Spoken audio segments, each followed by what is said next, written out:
Hello, ladies and gentlemen, and welcome back to Building a Nation with Team Canada. And today we have for you the beginning of the 2024 campaign for both Team Canada and the Vancouver Whitecaps. Now, today's episode is going to be mostly about Vancouver because, honestly, there's not a lot going on with the national team. So let's start with the national team and then move on to Vancouver.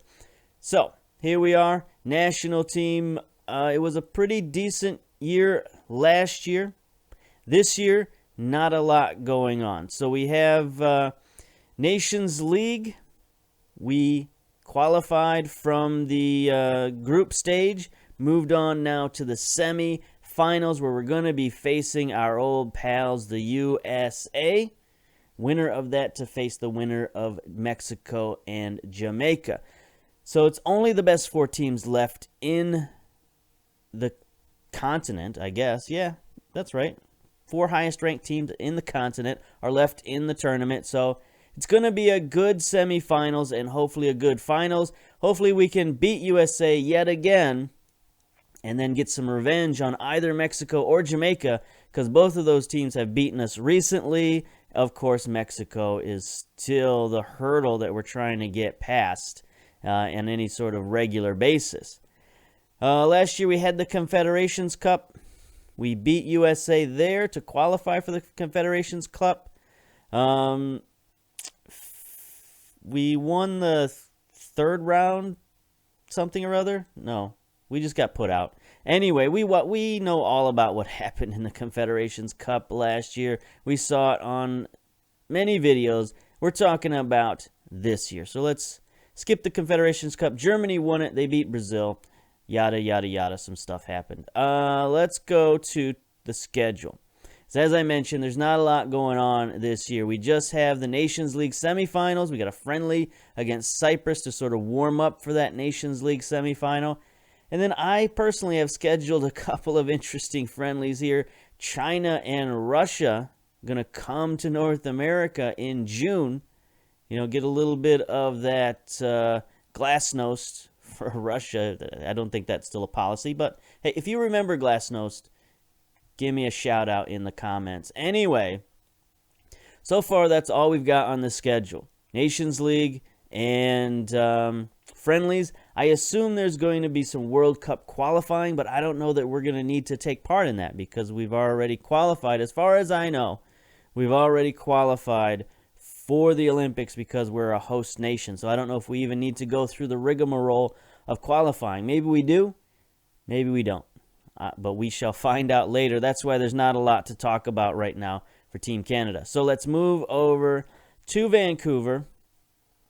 A little bit more going on for Vancouver. Of course, Major League Soccer last year. We had a good season, but it could have been a much better season, but we folded at the end of the year. And we didn't play very well at the end of the year. However, we did have some interesting stuff happen to us after the playoffs. So we lost in the first round of the playoffs again, and then we went to the Club World Championship. Finished 5th place. We won the 5th place game, and it was very interesting. This was a different sort of competition. I haven't been in this competition many times at all while playing Football Manager, and this is the farthest that one of my teams have ever gotten. Let's see. Let's take a look at the tree. So we didn't get to the 3rd place game. Can we just look at? Can we look at semifinals? There we go, semifinals. So look at that. Liverpool crushed Swan 5-0. TFC, who beat us, went on 2-1. Can we look? Can we go back to the quarterfinals? There we go. Now we got the whole tree. So we lost to Toronto FC, who is very disappointing. I thought we could have, should have, and would have beat Toronto FC, but they had a fabulous year last year. They won the North American Champions League. They won MLS Cup, and they made it all the way to the finals of the Club World Championship. How about that? What would that do for Major League Soccer if one of our teams made it to the finals of the Club World Championship? I mean, they lost 3-0 to Liverpool, but still, that would be one heck of an achievement. I would love to see what North American fans would do with that sort of result. Anyway, it was good fun, but it made the year very strange because our team basically never went on vacation. We had like maybe a week of vacation right before the Club World Championship, and then I gave the guys 2 weeks off after the Club World Championship. We could have kept training, but I just gave them 2 weeks off. And then we trained, we started the preseason 6-8 weeks in advance. Maybe I should do that more often because it kind of helped out. Honestly, it helped our training quite a bit. So maybe that's something to think about in the future, is to start training camp 8 weeks early. Normally I do 5 weeks. Yeah, I think our players would get upset if we did that every year, but still, it worked out training-wise. But that was very interesting. The World Club Championship, we're going to try to get back there this year because we are in Champions League. We won the Canadian Championship last year. Going to try to win it again this year. But we've got North American Champions League. And so we've made some changes. It's been an interesting offseason, and we've been focused on building the team towards Champions League. Let's see. I think we'll just go down the checklist now. We know we got Major League Soccer. We don't have a lot of expectations, just first-round playoffs, top half, blah, blah, blah. Not a lot of things going on here, but I want to move Vancouver up a little bit. I want to push Vancouver forward, and I want us to win some of these competitions. So I've gone about strengthening this club. So let's do the checklist. First of all, the Academy. The Academy has hit a bit of a slump here. We signed a ton of players up from the Academy. We had a bunch of 17-year-olds who were pretty good, and that has really depleted the Academy. We had a fairly weak entry this year, recruiting class, if you will, into the Academy. Basically only 2 players of note. Tyler Zanata, another central defender. We're chocked full of central defenders these days. 15 years old. He can play a little bit left. He can play a little bit defensive midfielder. 6 foot tall, 153 pounds, decent physicals, 12 jumping reach, 11 pace, 11 strength. He's okay. Decent, mentals, 13 positioning, 12 work rate, 14 bravery. It's pretty good. Nothing spectacular. And just sort of okay technicals. That's where he's lagging behind right now. That's why he's only 1.5 star current ability. He does have 13 tackling. So he's a guy that maybe we could move to left back or maybe defensive midfielder. Who knows? And then up top, we have Kevin Peruza, by far the best recruit we've had this year. 6'3", 163-pound winger. He can play several places along the midfield, including center mid and right wing, as well as attacking. Physically, he's okay. He does have 14 acceleration. That's, an intriguing stat. But his pace is a little low. I'm not going to lie. A little low. Mentally, 14 work rate, 16 flair, 13 determination. Everything else is pretty decent. 6s and 7s for most things. Leadership, not so much. But we don't need that many leaders. We got some decent leaders. Technically, he's got a good base with 15 technique. But the rest of his technicals need a little bit of boost. They're not terrible in terms of corners, crossing, dribbling. All that stuff is 7s and 8s. But, he's still got a long way to go. But at 15 years old, that's about it. Finances.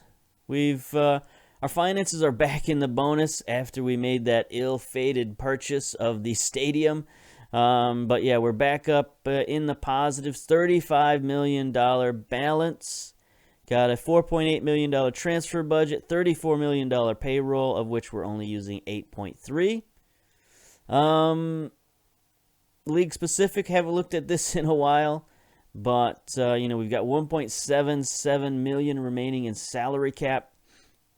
We've got $26.5 million in general allocation money.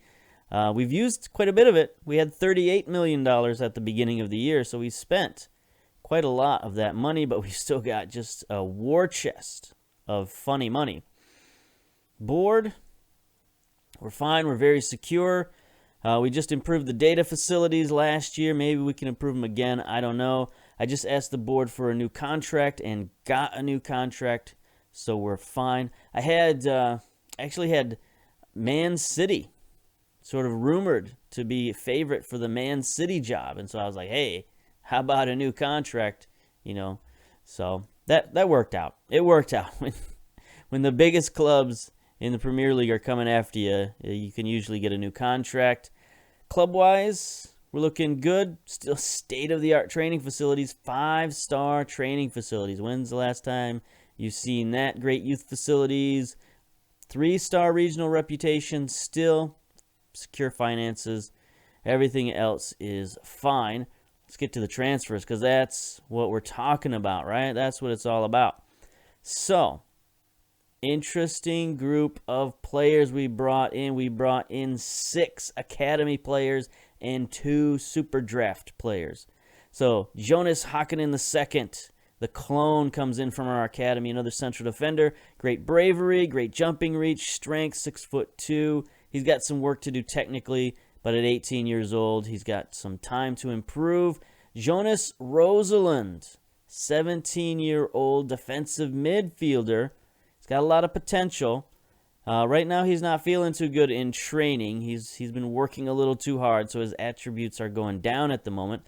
But he's very good mentally, pretty good technically, sort of okay physically, but he's a guy who can play all over the place. Center mid, defensive mid, even defensive central, right back. Play all over the place. 17 years old. David Marples. This guy's going to be important for us this year. Remember last year I said we're missing some bite at our defensive midfield position, and this guy's got some. 14 tackling, 12 marking, 14 heading, 12 first touch. This is a very interesting 18-year-old. His potential keeps going up and down. Every time I look at this guy, his potential is different. Sometimes it's 4 stars. Sometimes it's 3 stars. Right now it's 2.5 stars, maybe 3.5 stars. I don't know what's going on with this guy's potential, but right now he looks pretty good. And he's going to get a lot of playing time this year, so we're going to see what David Marples can do as an 18-year-old. James Sajan, a strange striker / midfielder. Again, another guy with lots of potential, lots of pace, acceleration, flair. He needs to work on his technicals quite a bit. 17 years old. He's probably not going to get a ton of playing time this year, but he is an interesting prospect.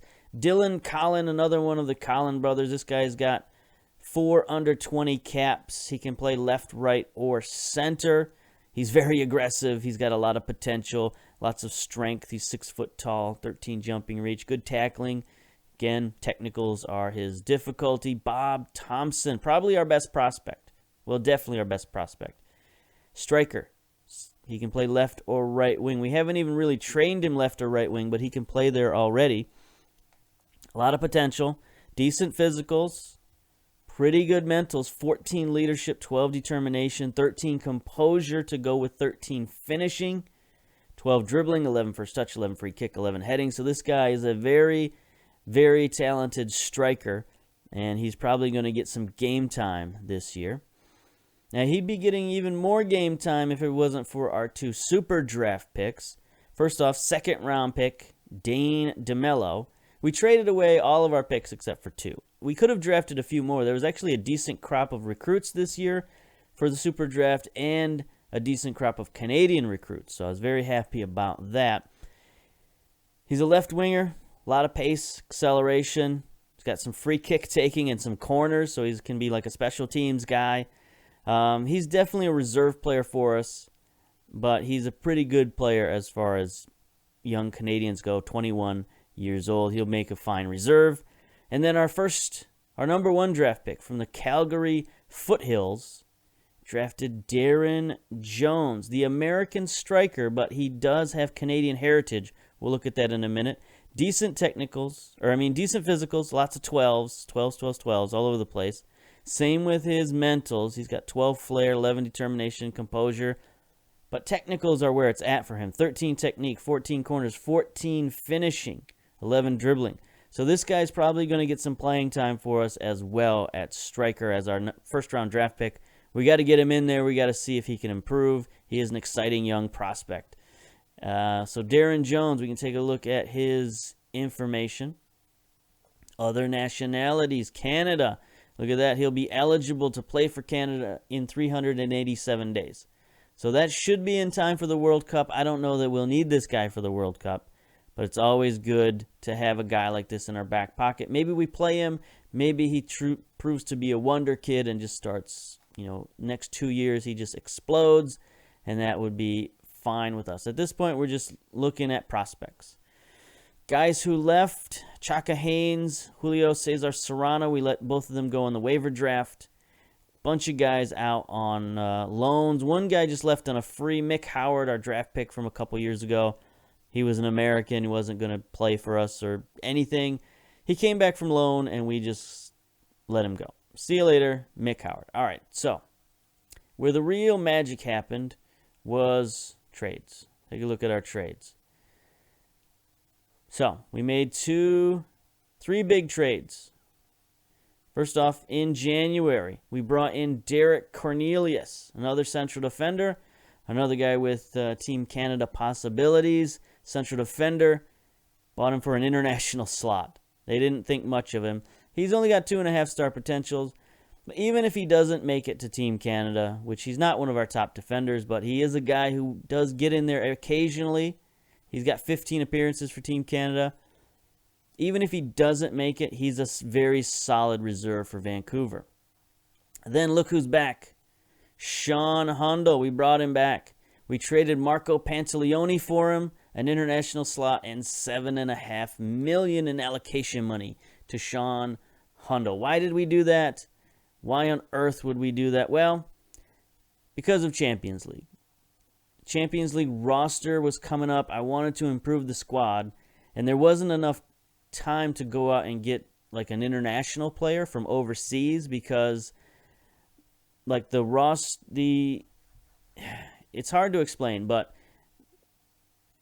the transfer window opens the same day as the Champions League roster registration.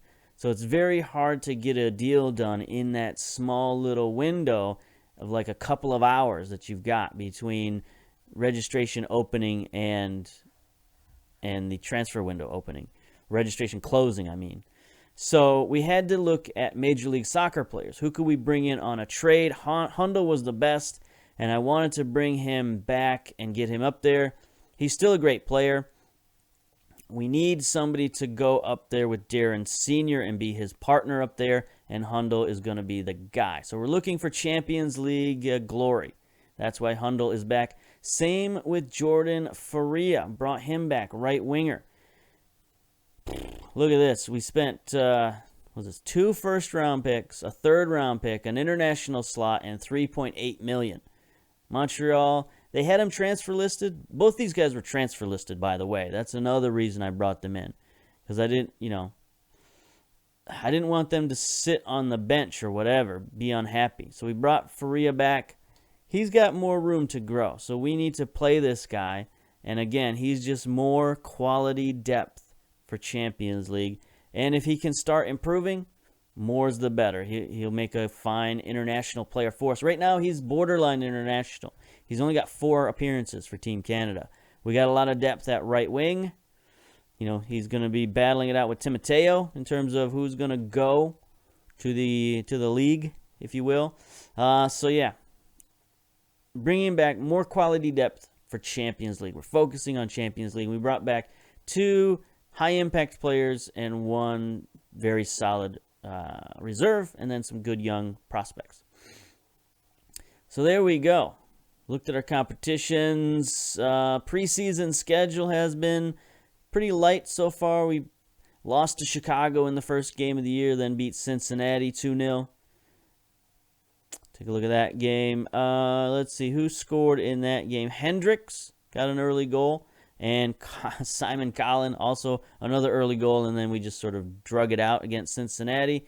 Chicago 1-0. Bob Thompson, the rookie, with a goal. And then we played this team. This team, they scheduled this friendly against us. Wasn't really sure what to make of these guys. Cienfuegos from, I believe, Cuba. Yes, the Cuban National League. It's the first time I've ever seen a Cuban team schedule a friendly or anything like that. They weren't a great team, but it was interesting to play against them. Anyway, beat them 3-1. Daniels with a goal. Hundle with a brace. Coming back for his first game. Put him in there. He was still pretty much match fit from playing preseason with Toronto. And he came back and did his thing. You know, this is the kind of competition we're going to face. So they got up on us early. I forgot to mention that. They scored early. And then here's Venuto to Daniels. So some set-piece goals going on here. And then here's what we want to see from Sean Hundle. Here's Stankovic getting forward, the young man. He's an excellent crosser of the ball. Hundle, header, goal. We know Hundle can score against teams like this. That's another reason to bring him in Champions League, because we're going to play a few teams like this. And he can do the business against those guys. And then here's Stankovic again to Hundle again. Hopefully that's a good combination for us, because young Mr. Stanky is going to be playing some this year, if not a lot this year. So, good preseason. And now we've got today's preseason game versus Nashville. Going to get some of our youngsters in there. We didn't make any changes with our coaching staff, really. We brought in a new scout, but that's not too exciting. Couldn't hire any new coaches, even though I want to hire a new goalkeeping coach, or I should say a third goalkeeping coach, because our goalkeepers keep complaining about stuff. You know, they want more training, they want more coaching, whatever. We can't give it to them. But we're going to move on to Nashville, because there's not really a lot else. Well, there's medical center. We got a lot of medical problems. Mike Ross injured, Pantami, Mike Ross, Shamit Shom, Zavarisi. Lots of guys injured. So we got issues there. We're going to play against Nashville, a team that should be in the league by 2024, but we don't have that sort of database loaded. So they're just sort of wallowing in the lower leagues. But we have played them before to a draw. So they're still a fairly decent team. Yeah, and let's go. We're going to play at First Tennessee Park in Nashville, Tennessee. 1,800 tickets sold out of 10,000. 41 degrees and gusty. A little cold down there in Nashville. Nashville's a pretty temperate climate. Got a cousin who lives down there. A Canadian cousin, by the way, who migrated down to Nashville. So she's probably at the game. She's a Predators fan, of all things. Anyway, we're going with a different lineup. We've been messing with the formations a little bit. Still got the 4-4-2. I don't know about the other ones, though. I don't know about the other formations. We still have the reverse Z in there. Third formation, I have no idea what we're going to go with. I don't know. I just don't know. But this is what we're going with today. We got, a lot of those youngsters, a lot of those guys that you saw in the transfer special. They're going to be playing today and starting against Nashville, because we do have one more friendly and then Champions League. So they're going with the 4-4-1-1. I almost said 4-4-2, but no, 4-4-1-1. They got Mensah up top. Rapopa Mensah. Okay, captain Ken Tribbett. And other than that, a bunch of regens and whatnot. So we're going with Eric in goal. Eric has been improving. Look at this guy. He's shooting up like a weed. He's growing. He's improving. Hopefully he's going to be earning some new stars very shortly. Then we have Ahmed and Thomas in there. Mark Thomas got some playing time last year as a youngster. He's going to be a sub for us all over the defense this year. Colin, the youngest Colin brother, is going to be in there with Jonas Hakkinen II. The clone is going to be in there. DeMello, draft pick, left wing. Rosalind, the academy player, with his own brother, Terry Rosalind, who has been playing well for us. He came up from the academy a couple years ago. Timoteo is on the right, basically because he's healthy. T-Bear We brought T-Bear back as well. I think he was a free agent, and we just brought him back. I don't know if he's going to actually make the team this year. He's been very disappointing. He took a nosedive when he went down to Orlando. His finishing's gone down. His potential, his current ability, everything has dropped. So I don't know about T-Bear. I don't know if he's going to make the squad this year. And he's going to be up there with our number 1 draft pick, Darren Jones. Let's get to the dressing room. So here we go. We'll hand the pep talk over to the assistant. We don't even need to talk to these boys. Let's go. To the rolling hills of Nashville. No, that's Memphis. That's hilly. I don't think Nashville is very hilly, honestly. All right, so we got a bunch of brothers on this team all over the place. We got Collins and Rosalinds and Hockenins everywhere, as far as the eye can see.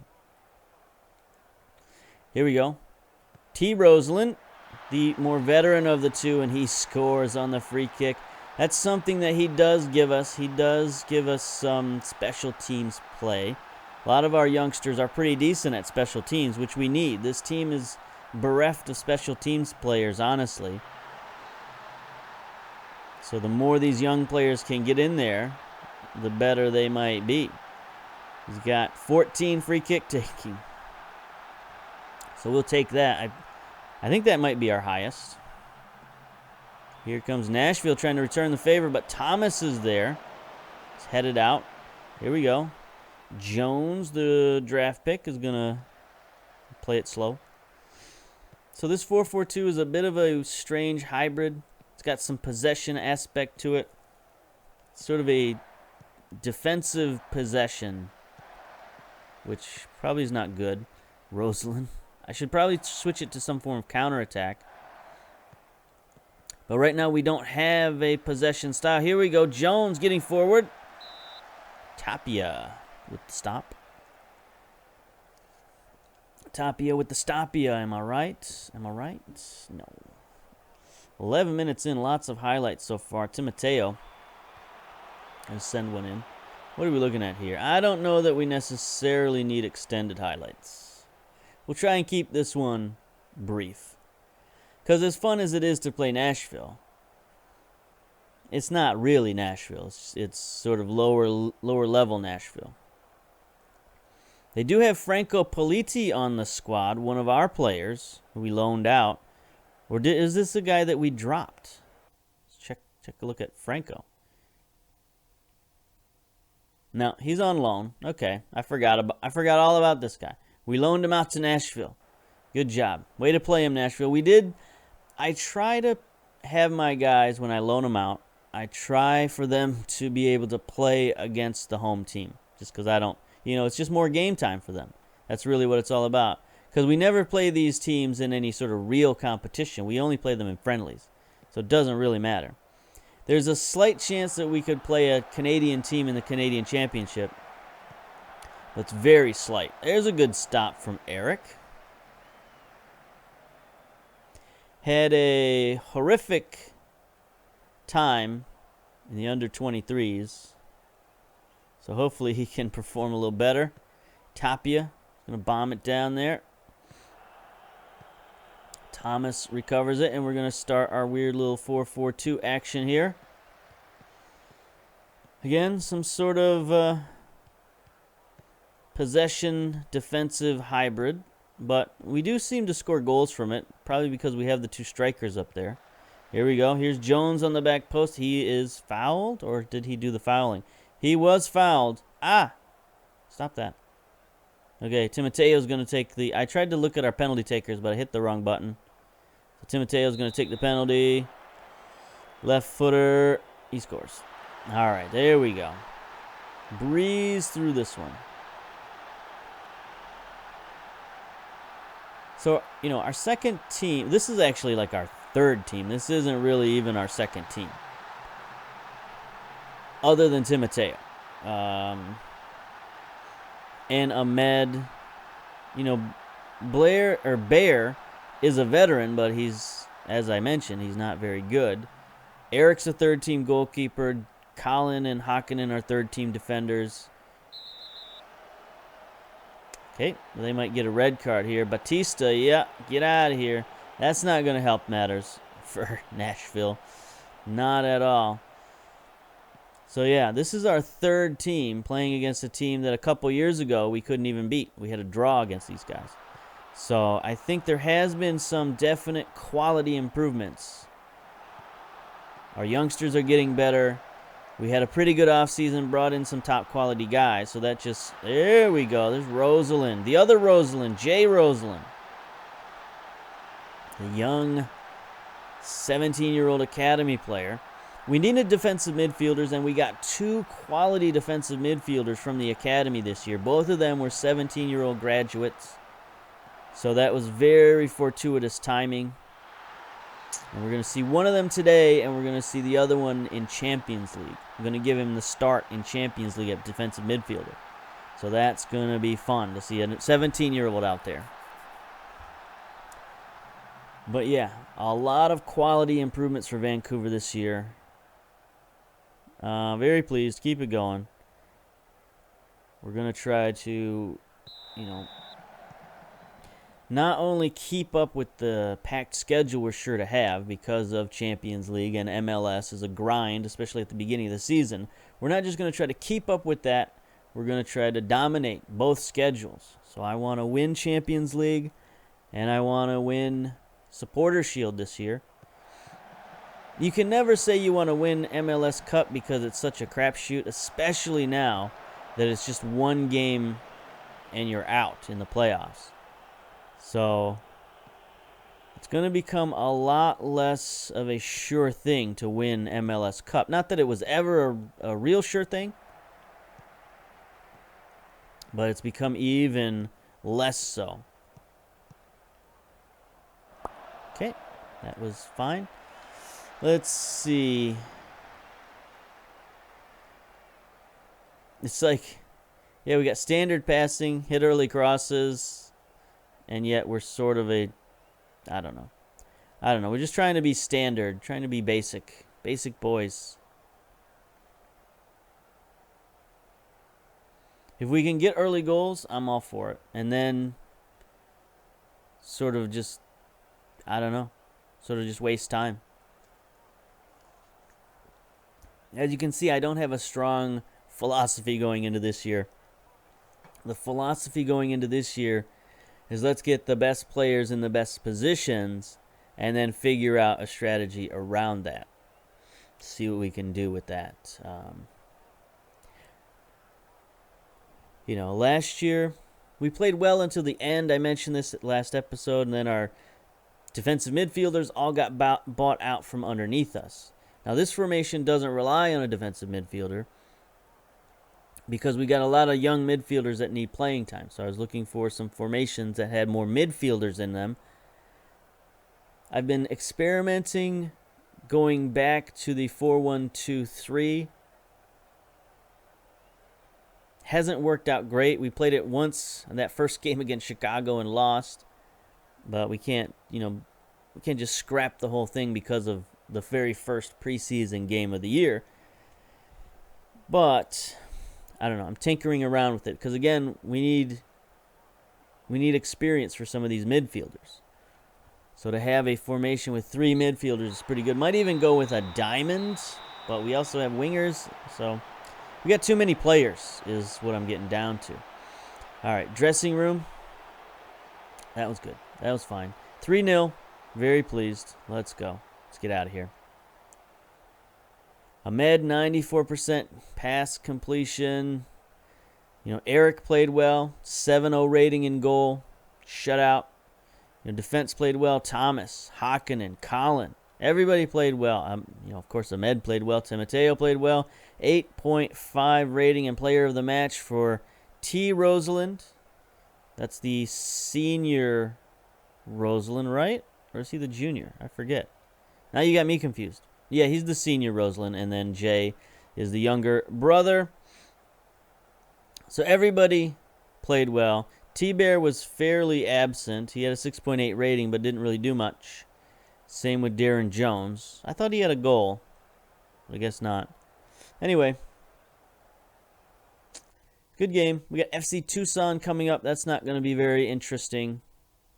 And then we start Champions League. So we're going to come back for Champions League. I don't think there's really much else. Vancouver secure victory at First Tennessee Park. That's fine. So, I'm going to come back for Champions League. Until then, we'll see you later. Bye-bye.